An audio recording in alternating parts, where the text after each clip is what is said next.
এলাকাবাসীদের কাছে আমি আমার মুখ দেখাবো, বিয়ে করি নাই, স্বামী নাই, কিন্তু পেটে সন্তান চলে এসেছে, হায় হায় এলাকায় কেমনে মুখ দেখাবো। লজ্জায় পড়ে মারিয়াম আলাইহিস সালাম এলাকা থেকে চলে গেলেন। কি অবাক করা কাণ্ড! বাচ্চা ভূমিষ্ঠ হওয়ার জন্য, বড় হওয়ার জন্য 6 মাস 7 মাস লাগে নাই, পেটে বাচ্চা আসার সাথে সাথে বাচ্চাটারে বড় করে দিয়েছে কে? মারিয়াম আলাইহিস সালাম এবার বসে পড়লেন, বুঝতে আরম্ভ করলেন প্রেগন্যান্সির পেইন উঠেছে। হঠাৎ করে পেট থেকে বাচ্চা ভূমিষ্ঠ হয়ে যাওয়ার পরে উনি কাঁপতে আরম্ভ করলেন। ক্ষুধার চোটে খাবার কিছু নাই, সামনে ঝর্ণা, উপরে একটা খেজুর গাছ।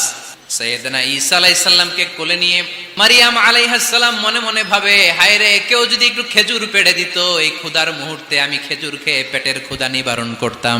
রব্বুল আলামিন মারিয়ামকে উদ্দেশ্য করে আয়াত নাজিল করে দিলেন, হুজ্জি ইলাইকি বিজিযআইন নাখলা।